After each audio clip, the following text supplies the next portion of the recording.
అందువల్ల మరణాంతం ఏదైతే ఉందో ముక్తి అనేది ఈ విధంగా వస్తుంది. అట్లాగే అయితే ఇక జ్ఞానంతో పని లేదు, జ్ఞానంతో పని లేదు, ఇంద్రియ నిగ్రహంతో కూడా పని లేదు. దాన్ని అక్కడ కాశీలో కానీ పండరిపురంలో కానీ శ్రీశైలంలో కానీ ఒకవేళ చచ్చిపోతే ముక్తి కలిగినట్టే అయితే. మరి ఎందుకు చెప్పారంటే ఈ పద్ధతిలో చెప్పారు కానీ మనం ఉన్నదిన్నట్టు అర్థం తీసుకుంటే అవుతుంది, అది సమన్వయం కాదు. ఇక శాస్త్రాన్ని వ్యర్థం అవుతాయి, సాధనలన్నీ కూడా వ్యర్థమైపోతాయి. ఇక మంత్రాలు అక్కర్లేదు, గురువులు అక్కర్లేదు, బరువులు అక్కర్లేదు. రోజు రోజుకు ఒక గురువుని మార్చాల్సిన అవసరం కూడా రాదు. అందువల్ల ఈ విధంగా ఎప్పుడైతే యాతన జరిగినందువల్ల అక్కడ కూడా ఏమంటుండో హస్తౌచ పాదౌచ మనస్తేజస్సు సంయుతం, ఇంద్రియాలంతా కూడా జయించి మనస్సు కూడా జయించి దాని కొరకే తపస్సు చేసే వాళ్ళగా ఉన్న వాళ్లకు భగవంతుడు తారక మంత్రాన్ని బోధిస్తాడు అనే విషయాన్ని అక్కడ గుర్తు చేశారు. అందువల్ల విద్యా తపస్య కీర్తిష్ట తీర్థఫలమస్నుతే. విద్య అంటే ఇక్కడేమో ఉపాసన, తపస్సు అంటే ఓర్చుకునే శక్తి, ఆకలి దప్పులకు శీతోష్ణాలకు వగేరా అంతా కూడా. ఇంకో దగ్గర శంకరానంద టీకల భౌతిక చెప్పాడు. తపస్సు అంటే అర్థం ఏమి? నిజమైన తపస్సు అంటే వాస్తవిక అర్థం చెప్పాడు.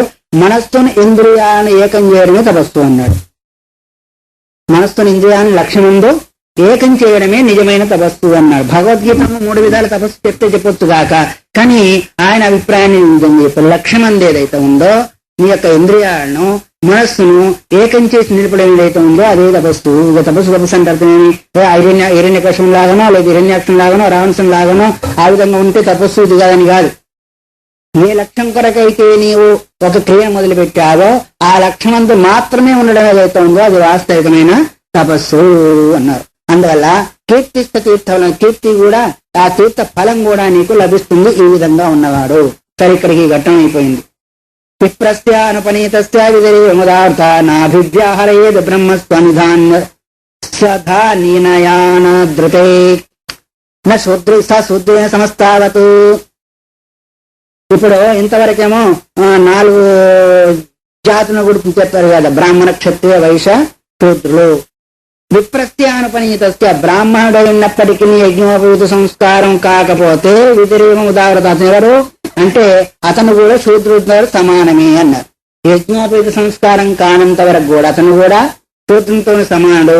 శూద్రుడు ఏ విధంగానైతే వైదిక కర్మలు ఆచరించకూడదో ఆ విధంగానే బ్రాహ్మణ పిండం కూడా ఆచరించడానికి వీల్లేదు. ఒకవేళ ఆ సమయంలోనే తల్లికి గాని తండ్రికి గాని చిన్న వయసులో ఉన్నప్పుడు యజ్ఞోపవీత సంస్కారం కాకముందే పిండ ప్రదానం చేయవలసి వస్తే మాత్రము అప్పుడు వైదిక మంత్రాలను ఉచ్చారణ చేయవచ్చు. లేదా ఇంకా వేరే విషయంలో అయితే మాత్రము స్మార్థం అంటే వైదిక మంత్ర అతిరిక్తమైన మంత్రాలు ఏవైతే ఉన్నాయో ఆ మాత్రం వాటిని మాత్రమే ఆయన ఉపయోగించుకోవాలి. అలాంటి వాడు కూడా మోక్ష మార్గంలో సాధనలో అధికారి కాదు అనే విషయాన్ని చెప్పారు. ప్రస్య అనుపనీతస్య, అనుపవీతం అంటే మీరు యజ్ఞోపవీత సంస్కారం కాని చేత ఇలాంటి విధిని శాస్త్రము చెప్పింది. శూద్రేణ సమస్తావత్, ఎంతవరకు అయితే యజ్ఞోపవీత సంస్కారం కాలేదో అంతవరకు శూద్రునితోనే సమానము. అన్ని రంగాల్లో కూడా ధ్యానం చేసే దానిలో మాత్రము అందరూ అధికారులు. అందరంటే ఎవరు? చిన్నపిల్లవాడు అధికారే, యజ్ఞోపవీత సంస్కారం అయిన వాళ్ళు కాని వాళ్ళు, బ్రాహ్మణ, క్షత్రియ, విశేష శూద్రులు ఇంకా రకరకాలు ఎవరైనా ఉండవచ్చు కాక వాళ్ళందరూ కూడా అధికారులేను అనే విషయాన్ని. అయితే ఇప్పుడు అందరూ అధికారులు అయినప్పుడు ఇంతవరకు అనధికారులను సూచించారు. గుడ్డివాడు, కుంటేవాడు, ఐటివాడు, చవిటివాడు వగర వగర వాళ్ళు కూడా అధికారుల అనధికారుల సర్వశబ్దంలో అందరూ వచ్చారు. కానీ మరి నామ సంకీర్తనలో ధ్యానం అన్నప్పుడు మరి మోక్షానికి అధికారం ఎందుకు కాదు అంటే నామ సంకీర్తన చేత ధ్యానం చేస్తున్నాడు. దీన్ని సంకీర్తన చేస్తున్నాడు, ఆ నామాన్నే సంకీర్తన చేస్తున్నాడు, ఆ నామాన్నే చింతన చేస్తున్నాడు. అందువల్ల చేసిన కారణం చేత అయితే ఇప్పుడు దీనికి విషయం మనం ఏమి అన్వయం చేసుకొని వేరు చేయాలి అంటే శ్రవణం, వేదాంత శ్రవణం ఏదైతే ఉందో వాళ్ళకి అధికారం లేదు. నామం చేతనే ధ్యానం చేతనే వాళ్ళు మోక్షాన్ని పొందగలుగుతారనే దాన్ని మనం చూసుకోవాలి. ఎందుకంటే యజ్ఞోపవీత సంస్కారం లేని వాళ్ళకు శూద్రునితో సమానం అన్నారు కాబట్టి అప్పుడు వేదాధికారం లేదన్నట్టు కదా. వేదాంతర్భూతమైంది ఉపనిషత్తు అవునా కదా. ఆ ఉపనిషత్తు ప్రతిపాద్యమైంది బ్రహ్మ విద్య. ఆ మార్గంలో కాకుండా ఈ మార్గంలో మోక్షాన్ని సంసారాన్ని ముచ్చతీచంతో శూదాదాత్మ భావనతో అంటే శ్రవణమానంద విద్యాసంలో అధికారం లేకపోవచ్చు కానీ నామ సంకీర్తనలో ధ్యానంలో మాత్రం అధికారం ఉన్నందువల్ల ఈ రూపంలో అతను జ్ఞానమన్న ప్రవాహ రూపమైన సంసారం నుంచి ముక్తి పొందే అవకాశం ఉంటుంది. అవి అందుకొరకే పూర్వకాలంలో దీన్ని అన్వయం చేసుకోలేని కారణం చేత స్త్రీలకు శూద్రులకు వగైరా బ్రహ్మ విద్య అందు అధికారం లేదు అనే కారణము వచ్చేసింది. దీన్ని మనం ఎలా అనుకున్నప్పటికీ మొత్తానికి అందరికీ నామ సంకీర్తన ధ్యానం చేసే అధికారము ఉంది. దాని ద్వారా మోక్షాన్ని పొందే అధికారము ఉంది. ఒక మార్గం కాకపోతే ఇంకొక మార్గం. ఎవరు సైకిల్లో పోతున్నారు, స్కూటర్లో పోతున్నారు, ఎవరు కార్లో పోతున్నారు, ఎవరు రైల్లో పోతున్నారు, ఎవరు ప్లేన్లో పోతున్నారు. మొత్తం పోతున్నారో లేదా? ఎక్కడికి పోయినా కొంచెం వెనక ముందు ఆ స్థానానికి వెళ్తారా లేదా, హైదరాబాద్ ఎక్కడికి అనుకున్నప్పుడు. కానీ ఇప్పుడు అందరు విమానంలో వెళ్ళగలుగుతారా? వెళ్ళలేరు. అందరూ కారులో వెళ్ళగలుగుతారా? వెళ్ళలేరు. అట్లాగే ఈ యొక్క సాధనా మార్గాలు కూడా ఎవరెవరికి ఏ సత్తా స్తోమత ఉంటే ఆయా వాహనాలను తీసుకుని వెళుతున్నారో అట్లాగే వీళ్ళకు ఈ అధికారము ఈ సత్తా ఈ స్తోమత కలిగి ఉన్నారు. ఎవరు వెళ్ళినా వీళ్ళు చుట్టూ వరకు అక్కడికి వెళ్తారు అనే భావాన్ని ఇక్కడి నుంచి ఎవరు వచ్చారు, ఇక్కడి నుంచి ఎవరు వచ్చారు, అటు నుంచి ఎవరు వచ్చారు, వెనక నుంచి ఎవరు వచ్చారు, ఎక్కడి నుంచి వచ్చినా ఇక్కడికి వచ్చారు, ఇంకొక దగ్గరికి పోయారా? 4 మార్గాలు వచ్చారు. అందుకొరకే ఏమన్నారు, మలయాళ స్వామి ఒక మాట అన్నారు, ఒక బిల్డింగ్ తయారు చేయాలంటే ఎన్ని స్తంభాలు కావాలి? కనీసము 4 స్తంభాలు ఉంటేనే అది సక్రమంగా ఉంటుంది. లేకపోతే కర్మ, భక్తి, జ్ఞానము, యోగము ఇవి 4 స్తంభాలు అన్నారు. ఈ 4 ఉన్నప్పుడే ఫౌండేషన్ బాగా ఉంటుంది, ఆ బిల్డింగ్ నిలబడుతుంది అని. కానీ ఇక్కడ ఎక్కడ వచ్చిందంటే వైదిక సంబంధం దగ్గర కొంత తేడా మనకు కనిపిస్తుంది. కానీ ఈ 4 చేసే దానిలో మాత్రం అందరికీ అధికారమేను అనే భావాన్ని సూచిస్తున్నారు. అందువల్ల మిగతా వాళ్ళు మాత్రము నామ సంకీర్తన, అది నామ సంకీర్తన అంటే అర్థం ఏంటిది? ఒకటి పంచాక్షర మంత్రం ఉంది అనుకోండి. పంచాక్షర మంత్రం దేని అంటాము? ఓం నమస్తే షడక్షరం. నమస్తే 6 ఉన్నాయా 5 ఉన్నాయా చెప్పండి? ఓం నమస్తే అంటే 5 ఉన్నాయా? లెక్కలు వచ్చా మీకు? మరి 5 అంటారు ఏంటి? నమశివాయ మంత్రం. నమశివాయ మంత్రము ఓం అనేది ఏంటిది? దానికి కలుపుకుంటే షడక్షరి కూడా ముందు వస్తుంది మనకు దీనిలో. కాబట్టి నమశివాయ అన్నాము, శివాయ నమః అన్నాము. అర్థం ఒకటే, అర్థము ఒకటే. కానీ నమశివాయ మంత్రం అయింది, శివాయ నమః అనేది నామం అయింది. అర్థం ఒకటే, అక్షరాలు ఒకటే, అన్వయం అట్లాగే అవుతుంది. కానీ ఉచ్చారణలో ఏదైతే ఉందో ఒకటి నామం అయింది, ఒకటి మంత్రం అయింది. ఇదే తేడా. అన్నాడంట, నాన్న కాదు అమ్మమ్మ కూడా అన్నాడంట. ఒకటి కటువుగా ఉంది, ఒకటో మృదువుగా ఉంది. అర్థం మాత్రము ఒకటే. అట్లాగే నమశివాయ అంటేనే మంత్రమైంది, శివాయ నమః అంటే నామమైంది. అందువల్ల అందుకొరకు కదా మంత్రానంద అధికారం లేదని ఇటు నుంచి అటు తిప్పారు, అటు నుంచి ఇటు తిప్పారు. ఎటు తిప్పినప్పటికీ మొత్తానికి లక్ష్యం అదే, అర్థము అదే, అన్వయము అదే. కాకపోతే ఈ దీనిలో కొంచెం మనస్సు వికలమయ్యే పద్ధతి మనకు కనిపిస్తుంది అంతే తప్ప మిగతా ఎట్లా చెప్పినప్పటికీ ఇంకొకరు చెప్పారే, మర అన్న ఒకటే, రామ అన్న ఒకటే. మర మర మర అన్న రామ అయిపోయింది, రామ అన్న రామ అయిపోయింది. దాని శక్తి దీని శక్తి ఒకటే అయిపోయింది, దాని లక్ష్యం దీని లక్ష్యము ఒకటే అయిపోయింది. అందువల్ల నామసంకీర్తనం అన్నా ఏంటిది? శివాయ నమః అన్నా అంతే అయిపోయింది, నమ శివాయ అన్న అయింది, రామ అన్న అయింది, మర అన్న అయింది అనుకోండి. అయితే ఎట్లయితే మాత్రం నా సంసారాన్ని ఇది నామ సంకీర్తనే ధ్యానం చేసేది దేన్ని? మళ్ళీ ఆ నామాన్ని భావన చేస్తూ దానికి లక్ష్యభూతమైన ఆ వస్తువును కదా మనం ధ్యానం చేస్తూ ఉంటాం. రాముడైతే రాముడు, శివుడైతే శివుడు, అమ్మవారైతే అమ్మవారైతే, ఏసైతే అల్లా అయితే అల్లా, ఈశ్వరల్లా తేరేనం సదుకోసం దేవం అన్నట్టుగా నామము రూపం వేరైనప్పటికీ తత్వానుసంధానం ఎంతవరకు అయితే కాదో అంతవరకు నువ్వు నామరూపాల్లో ఉన్న కారణం చేసి జనమన్న ప్రవాహం వస్తుంది. ఈ నామము రూపము వేరు కావచ్చుగాక దాని వెనక ఉండే తత్వాన్ని మాత్రం చింతన చెయ్యాలి. అందుకొరకే ధ్యానం చేత గాని నామ సంకీర్తన చేత గాని కూడా మోక్షం పొందగలుగుతారు. కాబట్టి దానిలో సర్వయేవ అధికారిన, సర్వులు అధికారులే. అందా తర్వాత సంసారాన్ని ముచ్యతే జంతు శివతాదాత్మ్య భావనాతో, శివతాదాత్మ్య భావం చేత ఏదైతే ఉందో ధ్యానం అన్న ప్రవాహం శివోహం సోహం అనే భావం చేత మనం భావన చేస్తాం. సోహం అంటే అదే నేను, ఆ తత్వం నేను, ఆ పరమాత్మ నేను. శివోహం అన్నాం, రామో అన్నాం, కృష్ణం అన్నాం, అది చెప్పనగలుగుతాం మనము. ఈ ప్రపంచమంతా కూడా వాసుదేవ స్వరూపము, దానంతా కూడా శరీరము. కాబట్టి ఇందులో ఉండే చైతన్యం, అందులో ఉండే చైతన్యము, నా ఇష్టదేవంలో ఉండే చైతన్యం అంతా కూడా ఒకటే. అందువల్ల శివోహం అనే భావం చేత, సోహం అనే భావం చేత ఏదన్నారే, దేహో దేవాలయ ప్రోక్త జీవో దేవ సనాతన త్యజేత్ అజ్ఞా నిర్మాల్యం సోహం భావేన. మొదలు నిర్మాల్యం తీసేయాల వద్దా? నిర్మాల్యం ఏంటిది? అజ్ఞానం అనేది ఒక నిర్మాల్యం. దాన్ని తీసివేస్తే గానీ మళ్ళీ ఉత్తర పూజ జరుగుతుంది, లేకపోతే జరిగే అవకాశము. దానిని పూజ చేస్తాము, నిర్మాల్యం తీసేసి పూజ చేస్తామా? నిర్మాల్యం అంటే ఏంటిది? ఒకసారి పూజ చేసిన పుష్పాదులు ఏదైతే ఉన్నాయో అది నిర్మాల్యము. మరి రెండోసారి పూజ చేయాలంటే ఏం కావాలా? అది తీసి తొలగించేసిన తర్వాత కానీ మనం మళ్ళీ పూజ చేస్తుంటాం.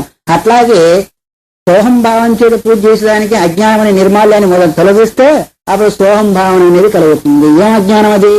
స్వరూప అజ్ఞానం.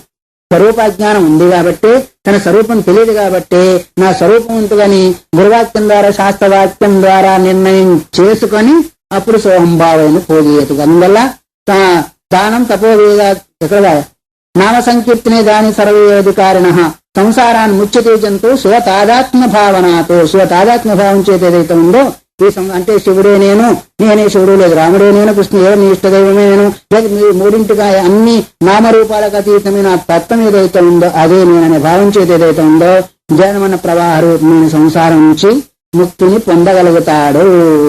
మిగతా విషయాలు రేపు ఉందాం. హరి ఓం తత్వ శివార్పణమస్తు. శివగీత 194వ పేజీ 13వ శ్లోకం. నిన్నటి వరకు మోక్ష మార్గంలో లేదా శివగీత అధ్యయనంలో శివగీతకు ఎవరు అధికారి లేదా సాధనకు ఎవరు అధికారి అనే విషయాన్ని చెబుతూ అనధికారి కూడా ఎవరో ఆ విషయాలన్నీ కూడా చెప్పారు. బ్రాహ్మణ బాలకుడైనప్పటికీ యజ్ఞోపేత సంస్కారం కానంత వరకు వైదిక కర్మలు ఆచరించే అవకాశం ఉండదు. ఎందుకంటే యజ్ఞోపేత సంస్కారం బ్రాహ్మణ క్షత్రియ వైశ్య వరకు అని చెప్పబడింది. పంచవర్షం బ్రాహ్మణం పునయేత తమధ్యాపయూత అన్నారు. అట్లాగే 8వ సంవత్సరం క్షత్రియుని, 12వ సంవత్సరానికి వైశ్యునికి యజ్ఞోపేత సంస్కారం చేయడం పూర్వాచారంగా ఉంది. ఇప్పుడు రెండోసారి పెళ్లి సమయంలోనే అది 2 మళ్ళీ 2 సార్లు ఖర్చు ఎందుకు అనే ఉద్దేశం చేత 1 గంటలో యజ్ఞోపేత సంస్కారం, 1 గంటలో పెళ్లి. ఆ విధంగా కాదు. 5వ సంవత్సరం రాగానే బ్రాహ్మణ బాలకునికి యజ్ఞోపేత సంస్కారం చేసినప్పుడే అతడు పవిత్రుడవుతాడు. పుణ్యకార్యాలయందు చేసేదానికి అధికారిత్వం వస్తుంది. లేకపోతే అతను కూడా సశూద్రుయ సమహ అన్నాడు. అతను శూద్రుతోనే సమానము. సమస్తాద్ యావద్ వేదాన్న జాయతే. ఎంతవరకైతే వేదాధ్యయనము లేదా వేదాంతర్గతమైన గాయత్రి సంస్కారం జరగదు. కానీ నామ సంకీర్తన ధ్యానే సర్వయేవాధికారిన. నామ సంకీర్తన చేసేదానికి, ధ్యానం చేసేదానికి అందరూ కూడా అధికారులు. అంతేకాకుండా శివతాదాత్మ్య భావనకు సంసారాన్ముచ్యతే జంతు. నేను శివుణ్ణి లేదు ఫలానా సోహం శివోహం అనే తాదాత్మ్య భావన చేసినందువల్ల సారం నుంచి ముక్తి అవుతారంట. ఎవరు? జంతువులు అవుతారు. మనం కాదు, మనుషులు కాదులేండి. జంతువులకు ఆ భావన ఉంటుందా? జంతువు అంటే అర్థం జగ్గీతి జంతువు. అనుభవించే వాళ్ళంతా కూడా ఎవరు? జగ్గి అంటే తినడం. తినడం అంటే ఏంటిది? కర్మఫలాన్ని అనుభవించే వాళ్ళంతా కూడా ఎవరు? జంతువులు అని. జని ప్రాదుర్భావే అనే ధాతువు చేత జంతువు అనే శబ్దం ఏర్పడింది. ఏదైతే పుడుతుందో అదంతా కూడా జంతువుతో సమానం. అయితే ప్రసిద్ధమైన పదం వేరు. ఇక్కడ మరి విశేషంతో కూడుకున్న వ్యాఖ్యానంతో కూడుకున్న పదం వేరు. పుట్టే ప్రతిదీ కూడా జంతువు కిందకే వస్తుంది. కర్మఫలాన్ని అనుభవించేటన్నీ కూడా ఎక్కడి వరకు బ్రహ్మదేవుడి వరకు కూడా జంతు శబ్దంతో అవుతుంది. అయితే మరి 4 కాళ్ళ జంతువులే కదా జంతువులు అంటే అవి 4 కాళ్ళ జంతువులు, అవి 2 కాళ్ళ జంతువులు అంది. అవి ఇవి 6 కాళ్ళు ఉండవచ్చు, ఇంకా కొన్ని కాళ్ళు ఎక్కువ ఉండవచ్చు, జొర్రి వగేరా అయితే కూడా. కాబట్టి జంతువు అంటే కర్మఫల అనుభవాన్ని అనుభవించే ప్రతి జీవి కూడా సంసార బంధం నుంచి, జ్ఞానమన ప్రవాహ రూపం నుంచి ముచ్యతే. దేనివల్ల? శివతాదాత్మ్య భావన. శివోహం సోహం అనే భావన చేత ఎవరైతే పరిపక్వ దిశకు వస్తుంది, ఎవరి మనస్సు అయితే వాళ్ళందరూ కూడా పరిపక్వమైన కారణం చేత చెట్టు నుంచి ఫలం ఎట్లా అయితే పనుకుతాను కింద పడిపోతుందో అట్లాగే జన్మ పరంపరంతా కూడా కింద పడి పోతుంది. అంటే అర్థమేమి మళ్ళీ రాకుండా పోతుంది.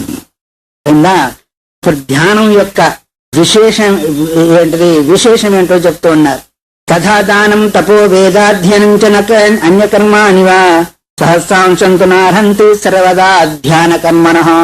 కొందరికి భావన ఉంటుంది, అయ్యో పుణ్యకర్మలు చేయలేకపోతేనే, దాన ధర్మాలు చేయలేకపోతేనే, వాళ్ళందరూ చేస్తున్నారు కదా, మనం చూస్తున్నాం కదా, చూస్తే లాభం లేదు కదా, చేస్తే కదా లాభము అనే భావన కొందరికి ఉంటుంది. కానీ దానం ఏం దానం? గోదాన, భూదాన, హిరణ్యదాన, కన్యాదాన వగైరా వగైరా అన్ని దానాలే. తపస్సు, త్రివిధ తపస్సులు కావచ్చు, వేదాధ్యయనము, గురుకుల వాసం చేసి వేదాంగాలను అధ్యయనం చేసినందువల్ల కలిగే ఫలము, అన్య కర్మ ఇతర ఏ కర్మలు చేసినప్పటికీ ధ్యాన కర్మణ సహస్రాంశం నార్హంతి. ధ్యానంలో కలిగే ఫలానికి 1/1000 వంతు కూడా అది సాటి రావు. ఏది గొప్పది? ధ్యానమే గొప్పది. ఆయన ఆ ధ్యానం చేయాలంటే మనకు కష్టం. ధ్యానం చేయాలంటే కష్టం. ఎందుకు కష్టం అంటే మనస్సు నిలవదు, శరీరము నిలవదు. ఎందుకు నిలవదు అంటే దాని స్వభావం, అంతే కదా. అవి ఆ కుక్క వచ్చింది, ఎందుకు నిలవదు అంటే దాని స్వభావం. దాని తోక కూడా వంకర. ఎందుకు వంకర అంటే దాని స్వభావము. మనస్సు తోక లాంటిది, శరీరము అది. ఎందుకంటే అది ఎక్కడికో పోయినట్టే పోతుంది. పని ఉన్నా లేకపోయినా పరిగెత్తూనే ఉంటుంది కదా. అట్లాగే అవసరం ఉన్నా లేకపోయినా ఇదంతా కూడా పరిగెత్తూనే ఉంటుంది. మనస్సు అంతా కూడా పరిగెత్తూనే ఉంటుంది. ఒక అమ్మగారి కంట ఒక స్వభావం ఉందండి. ఏం స్వభావం అంటే ఈ ఇంటి నుంచి ఆ ఇంటికి, ఆయన నుంచి ఆ ఇంటికి, ఈ మాట అక్కడ, ఆ మాట అక్కడ, ఇదంతా కూడా చేసే ఉదయం నుంచి సాయంత్రం వరకు అదే పని, ఇంకా వేరే పని ఏం లేదు. ఆఖరికి శరీరం పోయింది. యమధర్మరాజు బట్టలు తీసుకొని పోయారు. జీవితంలో ఈమె పని ఏంటిది? ఫలానా. ఏం పని? ఫలానా. ఈ నుంచి ఆ ఇంటికి, ఆ ఇంటి నుంచి ఇంటికి పోయి చేసే. అయితే ఈ ఇంటికి ఆ ఇంటికి తిరిగి కాక అంటా ఉంటుంది. దాని పేరు ఏంటిది? ఆ జన్మ ఇచ్చేసేయండి అన్నారు. దానికి మీరు కాదేంటి, అలాంటి వాళ్ళు ఎవరైనా ఉంటే అలాంటి జన్మలు వస్తాయి అన కదా. ఇంటింటికి పోయి కాక అంటా ఉంటుంది కదా. అట్లాగే శరీరము గాని మనస్సు గాని అవసరం ఉన్నా లేకున్నా గాని పరాంచికాన్ వ్యత్న స్వయంభూ తస్మాత్ పరం పశ్చతి నాంతరాత్మం కశ్చిద్ధీర. కఠోపనిషత్తులు వినే ఉంటారు. మనం ఇదివరకు ఎన్నిసార్లు చెప్పుకున్నాము. బ్రహ్మదేవుని యొక్క సృష్టి లోపల ఇంద్రియానంతా కూడా బహిర్ముఖంగా సృష్టి చేశారు కాబట్టి బహిర్ముఖమైన ఆ క్రియని ఆశగా తీసుకొని పరిగెత్తుంటుంది. కానీ నా అంతరాత్మన్ లోపల ఉన్న తన యొక్క స్వరూప ఆనందాన్ని బ్రహ్మానందం కావాలని అనుకుంటున్నాం. కానీ ఎక్కడికి పోతా ఉంది? అది మనస్సు విషయానందంలోకి వెళుతుంది. విషయంలో ఆనందం ఉంది అని అనుకుంటుంది మనస్సు. వాస్తవికంగా విషయంలో ఆనందం ఉందా?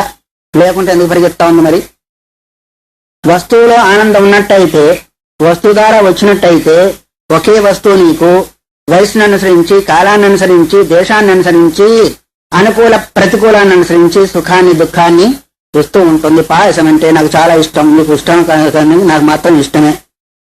ఎంతవరకు ఇష్టం? అది లోపల ఎంత ఇష్టము. అజీర్ణమైతే కష్టము. అది సుఖాన్ని ఇచ్చిందా? ఇప్పుడు దుఃఖాన్ని ఇచ్చిందా? తినేప్పుడు సుఖాన్ని ఇచ్చిందా లేదా? గబగబ తిన్నావు కాబట్టి పొట్ట నిండిందా లేదా? సుఖంగా ఉంది కాబట్టి తిన్నారు. తిన్న తర్వాత ఏమైంది? అజీర్ణమైపోయింది. మరి తిన్నప్పుడు సుఖం నిజమా? అజీర్ణమైన దుఃఖం నిజమా? విషయంలో ఆనందం ఉందంటే ఎక్కడి నుంచి వచ్చింది? నీ యొక్క స్వరూపానందమే ప్రథమ క్షణములో మనస్సు ఏకాగ్రం చెందినందువల్ల, సూర్యుని యొక్క ప్రతిబింబం పెద్దనందువల్ల దాని ప్రకాశము చీకటికి వెళ్లి చీకటిని పోగొట్టినట్టుగానే నీ స్వరూపానందము ఒక్క క్షణం నిల్చున్న మనసులో ప్రతిబింబించినందువల్ల అప్పుడు సుఖస్వరూపము అనిపించింది. కానీ వాస్తవిక సుఖం విషయంలో లేదు. ఒకవేళ ఉన్నట్టయితే అది నీకెప్పుడు ఆనందమే, ఇవాళ దుఃఖం అనేది రాకూడదు. అందువల్ల ఈ కర్మలన్నీ ధ్యానంలో ఒక సంవత్సరాంశం ఎందుకు కావు అంటే, ధ్యానములో కలిగిన ఫలము, ధ్యానములో కలిగిన ఆనందం ఏదైతే ఉందో అది ఇది ఇవ్వలేవు. దాన్ని ఇవి ఇవ్వలేవు. ఏంటిది అంటే దానము ఇవ్వలేదు, పుణ్యం వస్తుంది కానీ ఆనందాన్ని ఇవ్వలేదు. తపస్సు కూడా దానివల్ల ఒక రకమైన సంస్కారం వస్తుంది కానీ ఆనందాన్ని ఇవ్వలేదు. వేదాధ్యయనం వల్ల వస్తు స్వరూప జ్ఞానం కలుగుతుంది కానీ స్వరూప జ్ఞానము కలగదు. ఇంకా ఏ కర్మలు చేసినప్పటికీ నీ యొక్క స్వరూపానందాన్ని ఇవ్వలేవు. అందుకొరకే ధ్యానం అంటే ధ్యానేన కేవలం అన్నారు. అంటే ధ్యానేనాత్మని పశ్యంతి కేచిదాత్మానమాత్మన అన్యే సాంఖ్యేన యోగేన కర్మయోగేన చాపరని మనం అన్నారు కదండి. ధ్యానం చేయగలిగితే కొంతమంది సాంఖ్యయోగం సాంఖ్యయోగం అంటే ఇక్కడ జ్ఞానయోగం అని అర్థము, కపిల సాంఖ్యం కాదు. ఆ కర్మ మిగతా వాళ్ళు కర్మయోగిని చాపరే అన్నారు కదా. మరి ఒక ధ్యానయోగం చేతనే మనం వస్తున్నప్పుడు ఈ 2 యోగాలు ఏమైనాయి అంటే, కర్మయోగం చేత చిత్తశుద్ధి కలిగింది అంతవరకు తప్ప నీకు ఆ జ్ఞానాన్ని ఇవ్వలేదు. చిత్తశుద్ధి ఎప్పుడైతే కలిగిందో సత్వశుద్ధి, దాని ద్వారా సత్వాద సంజాయతే, పరంపరగా సాధన ఏం లేకని సాక్షాత్ సాధన కాలేదు. అప్పటికి ఇప్పుడు ధ్యానం కూడా పరంపరా సాధనే తప్ప నీకు మోక్షానికి సాక్షాత్ సాధన కాదు. మరి ఏంటిదో సాక్షాత్ సాధన అంటే పాకస్యవన్నివతు అన్నారు. వంట చేసేదాని కొరకు పాత్రలు వైగారన్నీ అన్ని అవసరం లేకుండా వంట కాదు. అయినప్పటికీ ఎత్తత్వం యథాభావే తదాభావ. ఏది ఉన్నందువల్ల వంట అవుతుందో, ఏది లేనందువల్ల వంట కాదో దాని సాక్షాత్ కారణం అంటారు. అన్ని ఉన్నప్పటికీ సకల కారణ సమవధానే సతి ఎత్తత్వం యథాభావే తదభావ. అన్ని కారణాలు ఉండి ఏది ఉన్నందువల్ల ఆ వంట అవుతుందో, ఏది లేనందువల్ల వంట కాదు, దాన్ని ఏమన్నారు? అసాధారణ కారణం. అన్ని ఉన్నప్పటికీ అగ్ని లేకపోతే వంట కాదు. మరి అగ్ని ఉంది ఇది లేకపోతేనే అంటారేమో. అవన్నీ సామాన్య కారణాలు, అవి ఉండవలసిందే. అట్లాగే ధ్యానం చేత కూడా నీకు మోక్షం కలగదు. ధ్యానం చేత ఏం కలుగుతుంది? దానిలో ఒక శక్తి ఏర్పడి అఖండాకారాకార వృత్తి ఉపజ్ఞానం. ఆ జ్ఞానం చేత ఏదైతే ఉందో నీకు అజ్ఞాన విధ్వంసము, హృదయ గ్రంథి ఛేదనము, అప్పుడు గాని మోక్షము. అంటే కూడా ధ్యానము శ్రేష్టమైంది. కర్మఫలం ఏదైతే ఉందో అల్పము స్వల్పము, ధ్యాన కర్మఫలం ఏదైతే ఉందో విశేషమైంది అని చెప్పేదానికి కారణం. అందువల్లనే సహస్రాంశంతో నార్హంతి సర్వదా ధ్యాన కర్మన. ఇంతవరకు బ్రహ్మానందం దగ్గరికి, మనుషానంద దగ్గర నుంచి బ్రహ్మదేవనానందం దగ్గరికి ఎట్లాగైతే ఒక అంశం అన్నారో, అట్లాగే ఇతర కర్మల ద్వారా లభించే శాంతి కావచ్చు, ఆనందం కావచ్చు, పుణ్య ఫలము కావచ్చు, ధ్యాన కర్మలో ఏదైతే ఉందో అది సహస్రాంశమే కానీ అతి సుఖాన్ని ఇచ్చేది కాదు. మళ్ళీ ఇదేమో ఏంటిది? కర్మఫలము, దాన ఫలము, తపోఫలం ఏమో తగ్గుతుంది కానీ ధ్యాన ఫలం ఏదైతే ఉందో అది తరిగేది కాదు. అది ఏకాగ్రత ద్వారా నీకు ధ్యానం అయిన తర్వాత ఏమొస్తుంది? ధారణ. అందుకొరకు అష్టాంగ యోగంలో యమనియమాసన ప్రాణాయామ ప్రత్యాహార ఇంతవరకేమో బహిరంగాలు, ధ్యాన ధారణ సమాధేమో అంతరంగాలు. అట్లాగే ధారణ గురించి ధ్యానము బహిరంగము, ధారణ అంతరంగము. అట్లాగే నిర్గుణ సమాధికి సమాధేమో అంతరంగము, ధారణము బహిరంగం. సాక్షాత్ అంతరంగ సాధన ఏమైంది ఇప్పుడు అంటే సగుణ సమాధి అంతరంగ సాధన, నిర్గుణ సమాధి లక్ష్యము అని చెప్పబడింది. కాబట్టి ధ్యాన ధారణ సమాధులలో ధ్యానం ఏదైతే ఉందో అంతరంగ సాధన, యమనియమాసన ప్రాణాయామ ప్రత్యాహారం వరకు ఏం సాధనలు బహిరంగ. అట్లాగే జ్ఞాన పద్ధతిలో వెళ్ళినట్టయితే కర్మ భక్తి యోగము బహిరంగ సాధన, జ్ఞానము అంతరంగ సాధన. అందువల్ల ఇప్పుడు కర్మ భక్తి యోగము, ఈ భక్తి అంటే స్వరూప జ్ఞాన రూప భక్తి అనుకోకండి. ఇక్కడ ఇతర భక్తులు ఏవైతే చెప్పబడినవంతా కూడా ఇప్పుడు కర్మ అన్నారు, తపస్సు అన్నారు, దానం అన్నారు, వేదాధ్యయనం అన్నారు. ఇవన్నీ అంతరంగ సాధనలో ఉన్నాయా, బహిరంగ సాధనలో ఉన్నారా? అసిద్ధం బహిరంగమంతరంగే వ్యాఖ్యానంలో ఒక సూత్రం వస్తుంది. అంతరంగానికి దృష్టిలో బహిరంగం ఏదైతే ఉందో అది విలువ తక్కువ అనుకోండి. తాను వారికి అంతరంగ భక్తులు కొంతమంది ఉంటారు. చెప్తా అంటే మా అంతరంగ భక్తులండి వీళ్ళు, మిగతా లేరు బహిరంగ భక్తులు అంటే అంత విలువలేని కానీ కాదు. యొక్క ముఖ్య విశిష్టమైన వారి విలువ ఏమంటారు? మీ భాషలో చెప్పాలంటే V+I+P కదా. విజిటర్ ఇంట్రెస్ట్ పీపుల్స్ అంటారు. విఐపి అంటే ఏంటిది? విఐపి అంటే విజిటర్స్ ఇంట్రెస్ట్ పీపుల్ కదా. ఇంట్రెస్ట్ పీపుల్స్ అంటే వాళ్ళంతా కూడా మిగతా వాళ్ళంతా కూడా కాదు అని కదా. అట్లాగే ఆ అంతరంగాలో ఆ విఐపీలలో కూడా ఇంకా కొంచెం దగ్గరగా ఉండేవాళ్ళు ఉంటారు కదా. ఇంకా గురు సాన్నిధ్యంలోనే ఉండి సేవ చేసి సర్వం సమర్పించే వాళ్ళు ఇంకెవరు అనిపించుకుంటారు? ఇంకా దానికంటే మించిన అంతరంగత్వం ఇంకా ఉండదు. ఎట్లాగైతే రాష్ట్రపతికి, ముఖ్యమంత్రికి, ప్రధానమంత్రికి పి అని ఉంటారే వాళ్ళు ఎట్లాగో వీళ్ళు కూడా అట్లాగే తమ నిర్గుణ సమాధికి సగుణ సమాధి ఏమైంది? అంతరంగ సాధన. సగుణ సమాధి దృష్టి లోపల ధారణ ఏమైంది? అంతరంగ సాధన. ఈ విధంగా చూసినట్టయితే ధ్యానం ఇప్పుడు ఏ సాధనలో వచ్చింది? అంతరంగ సాధనలో వచ్చింది. మిగతా దానము, తపస్సు, వేదాధ్యయనం, అతిర కర్మలంతా కూడా ఏ సాధనలో వచ్చినాయి? బహిరంగ సాధనలో వచ్చినాయి. కాబట్టి అంతరంగ సాధన గొప్పదా, బహిరంగ సాధన గొప్పదా? మరి ఎంతసేపు మనం బహిరంగ సాధనలో ఉంటే అంతరంగ సాధన పోయేది ఎప్పుడు అని మానుకోకండి. కాబట్టి ఎంతకెంతకు మనస్సు ఒకదాన్ని దాటుకొని ఇంకో దాన్ని దాటుకొని ఇంకో దగ్గరికి పోయి అక్కడ ఏకాగ్రత. అందుకొరకే ధ్యానం అంటే అయితే మీ ప్రత్యేకతానత ధ్యానం అన్నారు. మీ యొక్క లక్ష్యంలో ఉన్న ప్రత్యయం అంటే జ్ఞానము. ఆ జ్ఞానం యొక్క ఏకతానత అవిచ్ఛిన్న తైరారవలే ఎట్లయితే ప్రవేశిస్తుందో అది ధ్యానం అన్నారు. ధ్యానం అంటే కూర్చున్న తర్వాత కన్ను మూసుకున్నాము, నన్ను ఎవరు చూస్తున్నారో ఆ కష్ట అటు చూసాము ఇటు చూసాము, ధ్యానం కన్ను మూసుకున్నాము. ఎందుకంటే నన్ను చూసి పొగడాలి కొంతమంది. అప్పుడు కానీ ఏది మిరపకాయ బజ్జు ఎట్లా అవుతారు లాగెక్తా ఉంటారు అట్లా లాగెక్తారు కొంతమంది. దీని ఏం ధ్యానం అంటారు? భగధ్యానం అంటారు. భగధ్యానం అంటే తెలుసా? కొంగ ధ్యానం. కొంగ ధ్యానం చేస్తుంది చూసారు ఎప్పుడన్నా? చూస్తుంది, ఇది మూస్తుంది మళ్ళీ తెరుస్తుంది, మూస్తుంది. దాని ధ్యానం ఎవరి కొరకు? చేప కొరకు. చేప వచ్చిందా లేదా, మళ్ళీ మూస్తుంది మళ్ళీ తెరుస్తుంది, మళ్ళీ మూస్తుంది మళ్ళీ తెరుస్తుంది. అట్లా నన్ను ఎవరైనా చూస్తున్నారా లేదా, నన్ను పొగుడతారా లేదా, ఫలానా చేసేవాళ్ళు కొంతమంది. మీలో ఎవరు లేరనుకుంటాను, బహుశా బయట ఉన్నారనుకుంటాను. అందువల్ల అలాంటి ధ్యానం కాదు. ఎలాంటి ధ్యానం కావాలో లక్ష్యాన్ని విడకుండా అలా తైలధారవత్ అన్నారు. నూనెను పోసినప్పుడు ఎట్లా అయితే అవిచ్ఛిన్నం తెగుతుందా? అసలు తెగదు. నెయ్యి పోసి చూడండి, నూనె పోసి చూడండి, నూనె ఎప్పుడు కూడా తెగదు, ఒక ఏకధారగా పడతా ఉంటుంది. ఆ విధంగా ప్రత్యేక ప్రవాహం ఎలా ఉండాలి అంటే ఎడతెగకుండా ఉండాలి. అది ఎప్పుడు ఎడతవుతుంది? ప్రాపంచిక సంస్కారం ఎప్పుడైతే అడ్డం వస్తుందో అప్పుడు దానికి విచ్ఛిన్నత ఉంటుంది. అంటే అర్థం దీని యొక్క ధ్యానం యొక్క ఒక పదంలో చెప్పుకోవాలంటే ఏమొస్తుంది అంటే, ఇతర సంస్కారము లేదా సంకల్పం లేకుండా లక్ష్యంలో మాత్రమే చిత్తాన్ని నిలబడం ఏదైతే ఉందో అది ధ్యానము. అలాంటి ధ్యానం ఏదైతే ఉందో ఆ ధ్యానం లోపల ఈ కర్మలన్నిటి యొక్క ఫలము సహస్రాంశంతో నార్హంతి అన్నారు కదా. అలాంటి ధ్యానం చేసేదానికి ఎలా చేయాలంటారో చెప్తాను. జాతిం ఆశ్రమంగాని దేశం కాలమధాపివా ఆసనాదీని కర్మాని ధ్యానం నాపేక్షతే క్వచిత్. ధ్యానంలో కూర్చున్నప్పుడు ఎట్లా ఉండాలా, ఎలా చేయాలా, ఏ దేశంలో కూర్చోవాలి, ఏ కాలంలో కూర్చోవాలి, నా అపేక్షతే, దానికి అపేక్ష లేదని అంటున్నారు. అయితే ఇది ఎప్పుడు అంటే కొంచెం పరిపక్వ దశ వచ్చిన తర్వాత అపేక్ష లేదు, కానీ సామాన్యంలో ఎట్లా ఉండాలా? అందుకని భగవద్గీత ఉంది, ఆరురుక్షోర్మునిర్యోగం ఆరూఢస్య తస్యైవ చమత్కారం ఉన్నారు. ఆరురుక్షు అంటే ఎక్కే వెళ్ళాలని అనుకునేవాడు ఆరురుక్షం. ఆరుడు అంటే వెళ్ళి కూర్చున్నవాడికి, అంతేనా కదా. ఆకలైన వాడికి అన్ని సమకూర్చుకోవాలా, పర్వాలేదు. అన్నం తిని కూర్చున్న వాడికి ఇంక సమకూర్చేదే ఉంది, లేదు కదా. అట్లాగే సామాన్య సాధకులైన వాడు అన్నిటిని చేసి ఒక రకమైన సాత్వికతను సంపాదించిన తర్వాత ఆయన కూర్చొని అనుభవించడం ఏదైతే ఉందో అదే కావాల్సింది. అందువల్ల ఇక్కడ జాతికి సంబంధం లేదు. ఫలానా జాతి వాడిని ఫలానా అనే దానికి సంబంధము లేదు.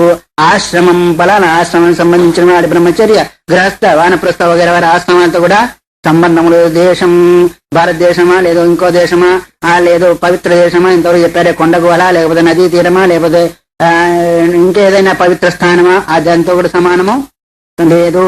అధాపివా ఆసనాదీని కర్మాని, ఫలానా ఆసనం వేసుకుంటేనే మోక్షం కలుగుతుంది, లేకపోతే లేదనేది కూడా ఫలాని కర్మలోనే ఉంటుందనేది. ధ్యానం నాపేక్షతే క్వచిత్. ధ్యానం ఏదైతే ఉందో అపేక్షించదు. కానీ మరి ఇవన్నీ పాటించకుండా ధ్యానం కుదురుతుందా? దానికి అపేక్ష లేదు, కానీ మనకి ఎక్కడ చిత్తం ఏకాగ్రత కలుగుతుందో అక్కడ కూర్చోవడం మాత్రము కావాలి. ఎక్కడ కూర్చున్నందువల్ల ఇతర సంస్కారాలు రాకుండా ఉంటుందో దాన్ని మాత్రం చూసుకోవాల్సి ఉంటుంది. అదే పశ్చన్ శృణ్వన్ స్పృశన్ జిఘ్రన్నట్టుగానే ఇక్కడ కూడా గచ్చన్ తిష్టన్ జపన్ బాపి శయానావోస్య కర్మణి అన్యకర్మణి పాతకేనాపి వాయుక్తో ధ్యానాదేవ విముచ్యతే.